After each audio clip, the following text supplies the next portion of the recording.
ಮಂಗಳೂರಿನ ಕಸ್ತೂರ್ಬಾ ವೈದ್ಯಕೀಯ ಕಾಲೇಜಿನ ಆಡಿಯಾಲಜಿ ಮತ್ತು ಸ್ಪೀಚ್ ಲ್ಯಾಂಗ್ವೇಜ್ ಪ್ಯಾಥಾಲಜಿ ವಿಭಾಗವು ಕಿವುಡುತನ ಮತ್ತು ಶ್ರವಣದೋಷದ ಬಗ್ಗೆ ಜಾಗೃತಿ ಮೂಡಿಸಲು ವಾಕಥಾನ್ ಆಯೋಜಿಸಿದ್ರು.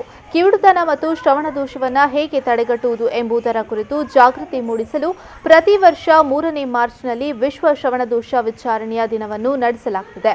ಈ ಜಾಗೃತಿ ದಿನವು ವಿಶ್ವದಾದ್ಯಂತ ಕಿವಿ ಮತ್ತು ಶ್ರವಣ ಆರೈಕೆಯನ್ನು ಉತ್ತೇಜಿಸುವ ಗುರಿಯನ್ನು ಹೊಂದಿದೆ. ಅಂಬೇಡ್ಕರ್ ವೃತ್ತದ ಕಸ್ತೂರ್ಬಾ ಆಸ್ಪತ್ರೆಯಿಂದ ಪ್ರಾರಂಭವಾದ ಈವೆಂಟ್ ಬಿಜೈವರೆಗೆ ನಡೆಯಿತು. ಕೆಎಂಸಿ ಆಸ್ಪತ್ರೆಗಳ ವೈದ್ಯಕೀಯ ಅಧೀಕ್ಷಕರಾದ ಡಾಕ್ಟರ್ ಜಾನ್ ರಾಂಪುರಂ ಮತ್ತು ಡಾಕ್ಟರ್ ಆನಂದ್ ವೇಣುಗೋಪಾಲ್ ವಾಕಥಾನ್ ಅನ್ನು ಉದ್ಘಾಟಿಸಿದರು. ಈ ಸಂದರ್ಭ ಮಂಗಳೂರಿನ ಕಸ್ತೂರ್ಬಾ ವೈದ್ಯಕೀಯ ಕಾಲೇಜಿನ ಎಲ್ಲ ವಿದ್ಯಾರ್ಥಿಗಳು ಮತ್ತು ಸಿಬ್ಬಂದಿಗಳು ಈ ಕಾರ್ಯಕ್ರಮದಲ್ಲಿ ಯಶಸ್ವಿಯಾಗಿ ಭಾಗವಹಿಸಿದರು.